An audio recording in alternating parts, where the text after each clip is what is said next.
এই রেসিপিটা যতবারই এইভাবে বানিয়েছি ততবারই প্রেমে পড়ে গেছি। এতটাই সুস্বাদু হয় যে অন্য কোনো তরকারির প্রয়োজন হয় না, আর বানানো খুবই সহজ। আজকে তোমাদের সঙ্গে কারি পকোড়া রেসিপি শেয়ার করব একদমই খুবই সহজ পদ্ধতিতে। তো কারি বানানোর জন্য নিতে হবে একটা কাপের মাপ করে টক দই, আর দইটাকে একটা চামচের সাহায্যে প্রথমে একটু ফেটিয়ে নেবে, তারপর অ্যাড করতে হবে ওই কাপের মাপ করে 2 কাপ বেসন। যে কোনো বেসন নিতে পারো, কিন্তু ছোলার ডালের বেসন নিলে বেশি খেতে ভালো লাগবে। এবার 1 কাপ জল অ্যাড করে ভালো করে মিশিয়ে নিতে হবে, যেন বেসনের কোনো গোটা বেঁধে না থাকে।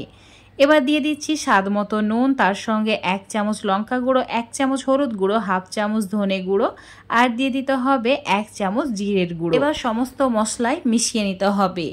একদম ভালোভাবে মিশিয়ে গেলেই দিয়ে দিতে হবে 2 কাপ জল। অবশ্যই এখানে অল্প অল্প করে জল অ্যাড করতে হবে। প্রথমে 2 কাপ মতো জল অ্যাড করে ভালোভাবে মিশিয়ে নিতে হবে। মেশানো হয়ে গেলে আবারও জল অ্যাড করে দিতে হবে। একদমই পাতলা একটা মিশ্রণ রেডি করতে হবে। এখানে প্রায় 6 থেকে 7 কাপ মতো জল অ্যাড করেছি, আর মিশ্রণটার ঘনত্বটা দেখিয়ে দিচ্ছি। ঠিক এই রকম ঘন করে রেখেছি, খুব বেশি পাতলা না, আবার খুব বেশি ঘনও না। চুলোর উপর একটা কড়াই নিয়ে নিতে হবে, দিতে হবে 2 থেকে 3 চামচ মতো সর্ষের তেল, তারপর দিয়ে দিতে হবে 1 চামচ মেথি দানা। হালকা লালচে হয়ে গেলে অ্যাড করে দিতে হবে বেসনের মিশ্রণ। চুলোর ফ্লেমটা অবশ্যই একদম কমিয়ে রাখবে, আর বাটিটাকে ধুয়ে আরও 1.5 কাপ মতো জল অ্যাড করে দিয়েছি। এবার কন্টিনিউ নাড়াচাড়া করতে হবে, আর চুলোর ফ্লেমটা মিডিয়াম টু লো রাখতে হবে। এখন তোমাদের 15 মিনিট পর দেখাচ্ছি। এখন চুলোর ফ্লেমটা একদম কমিয়ে দিয়ে আরও 30 মিনিট মতো রান্না করে নিতে হবে। যতক্ষণ এটা রান্না হচ্ছে ততক্ষণে পকোড়াটা বানিয়ে নিতে হবে। তো এখানে নিয়েছি একটা ছোট সাইজের পেঁয়াজকে ছোট করে কেটে নিয়ে, ধনেপাতা কুচি, কাঁচা লঙ্কা কুচি, আর অল্প একটু লাল শাক।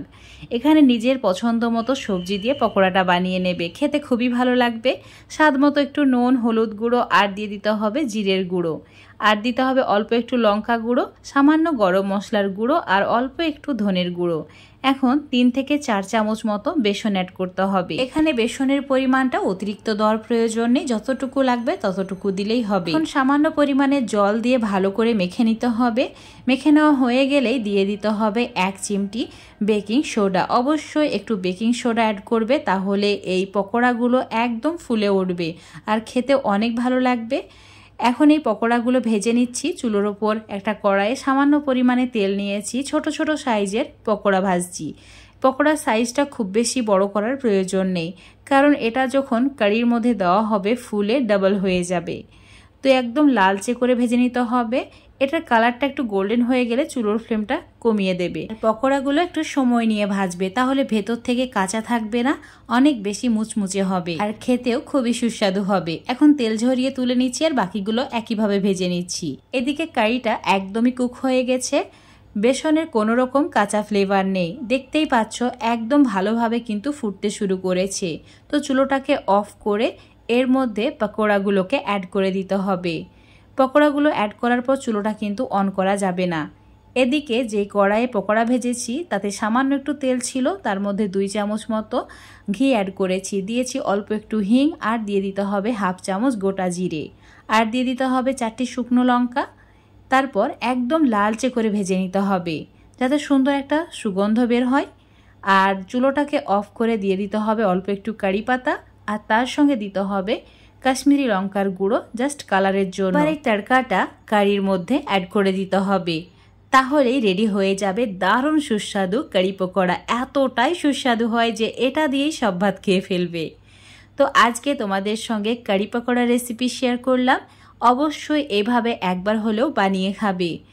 আর যদি রেসিপিটা ভালো লাগে অবশ্যই লাইক, শেয়ার, কমেন্ট করে দেবে। আর রেসিপিটা যদি ফেসবুক পেজ থেকে দেখো, পেজটাকে ফলো করে নেবে। ইউটিউব থেকে দেখলে চ্যানেলটাকে সাবস্ক্রাইব করে রাখবে আরও এইরকম রেসিপিগুলো পাওয়ার জন্য। তো এই কারি পকোড়া জিরা রাইসের সঙ্গে খেতে খুবই ভালো লাগে। তোমরা চাইলে নর্মাল রাইস দিয়েও খেতে পারো। দেখতে পাচ্ছ কারি পকোড়াটা কতটা লোভনীয় হয়েছে, আর পকোড়াগুলো এতটাই সফট হয়েছে যে মুখে দিলেই গলে যায়। তো অবশ্যই এইভাবে পকোড়াগুলো রেডি করে নেবে, যেভাবে আমি বানিয়েছি। আজকের রেসিপিটা অবশ্যই বাড়িতে একবার হলেও বানিয়ে খেয়ে দেখবে।